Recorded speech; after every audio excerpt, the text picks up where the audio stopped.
श्री गणेशाय नमः। श्री सरस्वती नमः। श्री गुरुभ्यो नमः। श्री दत्तात्रेयाय नमः। श्री रुक्मिणी पांडुरंगाभ्यां नमः। हे साधन साधण्यासाठी घराला आरंभ न करता एकटे राहणेच योग्य। सर्पाचे हेच लक्षण पाहून त्याला मी गुरु केले। सर्प सांघातून साहे, एकाकी सुखे विचरत जाये, सदा सावधान राहे, श्वासू वाये जावो नेदी। सर्पाला सोबतीने राहण्यास मुळीच आवडत नाही। तो एकटाच सुखाने फिरत असतो, नेहमी सावध राहतो आणि आपला श्वासोच्छवासही व्यर्थ घालवित नाही। तैसीच योगियाची गती, नसाहे द्वैताची संगती, एकाकी वसे एकांती, जनाप्रती अलक्ष्य। योग्याची स्थिती ही अशीच असते। त्याला द्वैताची संगती सहन होत नाही। लोकांना दिसणार नाही अशा एकांत जागेत जाऊन तो एकटा बसतो।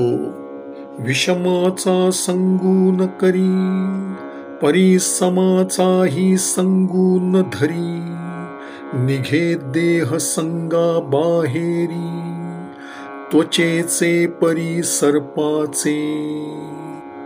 प्रतिकूल लोकांची तो संगती धरीत नाही किंवा अनुकूल लोकांचाही सहवास करीत नाही। सर्प जसा कात टाकतो तसा योगी देहसंगाच्या बाहेर निघतो। सदा सावधान बुद्धी, लवनिमेष वाया जावो नेदी, अनुसंधान त्रिशुद्धी, तुटो नेदी सर्वथा। त्याचे चित्त सदा सावध असते। तो एक पळही वाया जाऊ देत नाही आणि आपले चित्त स्वरूपापासून तत्वतः ढळू देत नाही।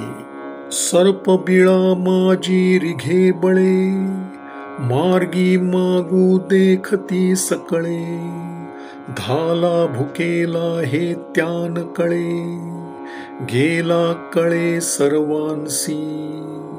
साप बळेच आपल्या बिळात शिरतो तेव्हा त्याची मार्गावर उठलेली खूण लोकांना दिसते, पण त्यावरून तो भुकेलेला आहे किंवा तृप्त झाला आहे हे काही कळत नाही। या मार्गाने गेला एवढेच कळते। तैसाची योगियाही योग बळे, न राहे जना माझी जनमेळे, गुहे माझी पडिला लोळे, एकला खेळे एकपणी। त्याचप्रमाणे योगीही आपल्या योग बळाने लोकांच्या समूहात राहत नाही। तो स्वतःशीच खेळत खुशाल गुहेमध्ये लोळत पडलेला असतो। हो का योगियांचा आचार, करिता देखती लहान थोर, सविकल्प निर्विकल्प विचार, न कळे साचार कोणासी। योग्याचे आचरण लहान थोर सर्व पाहतात, पण त्यावरून तो खरोखर सविकल्प आहे की निर्विकल्प आहे हे कोणालाच कळत नाही। एक म्हणती कर्मठ, एक म्हणती कर्म भ्रष्ट, एक म्हणती आत्मनिष्ठ, कळेना स्पष्ट कोणासी। कोणी म्हणतात तो कर्मठ आहे, कोणी त्याला कर्मभ्रष्ट बोलतात, तर कोणी आत्मनिष्ठ म्हणतात। सारांश खरे कोणासच ठाऊक नसते। सर्पास बोलणेची नाही, बोले तरी अल्प काही, तैसाच योगिया पाही, वाग्वादी नाही सादर। सर्पाला तर मुळी बोलताच येत नाही, तो नुसता ध्वनी काढतो। योगीही कधी वाद विवादात पडत नाही। आंतुले कृपेचे निबळे, बोले मृदू मंजुळ कोवळे, श्रवणासी दोंदे एक वेळे, तेणे वचन मेळे निघाली। मनात उत्पन्न झालेल्या कृपेच्या सामर्थ्याने तो मृदू, मधुर आणि प्रेमळ असेच बोलतो. त्यामुळे त्याच्या भाषणाने कान तृप्त होतात. बोलणे तरी अति अल्प, परिच्छेदी संकल्प विकल्प, त्याच्या बोलाचे स्वरूप सत्य संकल्प जाणती.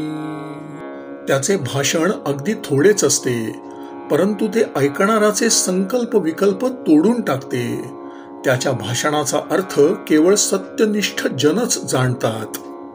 जो एकाकी उदास, ज्याचे परमार्थी मानस, तेणे गृहारंभाची आस, वृथा प्रयास न करावे.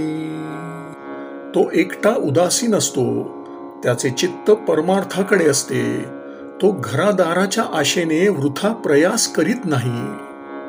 मुळी गृहारंभते दुःख, कष्ट करिता दुःखकारक, निपजविले त्रिमाळिक, ते अध्रुव देख सर्वथा. घराचा आरंभच मुळी दुःखाचे कारण आहे. अतिशय कष्ट सोसून 3 मजली घर बांधावे, पण तेच अशाश्वत असते.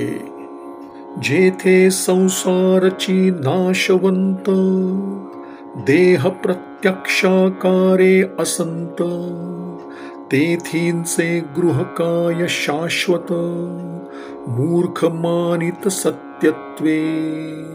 जेथे संसारच नाशवंत आहे, शरीराचे स्वरूपच मुळी नश्वर आहे, तेथे घर कसे शाश्वत होईल? पण मूर्ख लोक त्याला सत्य मानतात. जे गर्भीच निमाले, ते उपजता जातक केले, मृताचे जन्म नाव ठेविले, तैसे गृह केले असंत. गर्भातच मृत झालेल्या बालकाचे उपजताच जातक करावे किंवा मृताचे नामकरण करणे वर्तविणे जसे व्यर्थ, तसेच केलेले गृह अशाश्वत आहे. तोही असंतु आरंभ कुडा, मृत्तिकेसाठी लावी झगडा, भांडवी दगडासाठी का लाकुडा, सुहृद भिडा सांडोनी. अशाश्वत घराचा आरंभही मिथ्याच आहे, कारण तो सुरुवातीलाच स्नेहसंबंध विसरून मातीसाठी भांडण लावतो, दगडासाठी आणि लाकडासाठी कलह उत्पन्न करतो. वोळंबा घर करी सायासे, त्या माझी सर्पराहे सावकाशे, नशिणता अप्रयासे, पर घरवासे संतुष्ट. वाळवी किंवा मुंग्या मोठ्या मेहनतीने वारूळ करतात आणि सर्प त्यात सुखाने जाऊन राहतो. काही प्रयास न करता तो दुसऱ्याच्या घरात मजेने राहतो. तैसाची योगिया ही जाण, न धरी देह गेह अभिमान, परगृही वसे निरभिमान, सुख संपन्न सर्वदा.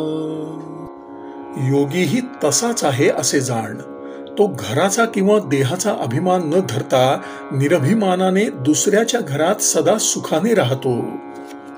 एकही गृह न करावे, हे सत्य मानिले जीवे, एवढी सृष्टी केली देवे, बाधून पवे त्या केवी. सृष्टी रचिली कैसेनी, निपजली कोणापासूनी, येची अर्थी गुरु कांतिणी, लक्षण लक्षुनी म्या केली. जीवाने एकही घर बांधू नये हे जर खरे मानले, तर मग ईश्वराने जी एवढी सृष्टी निर्माण केली आहे त्याला बाध नाही का येत असे कोणी म्हणेल. म्हणून मी सृष्टीची रचना कशी केली, ती कोणापासून उत्पन्न झाली हे जाणण्यासाठी कांतिणीला म्हणजे कोळ्याला गुरु केले. श्रीराम श्रीराम श्रीराम श्रीराम श्रीराम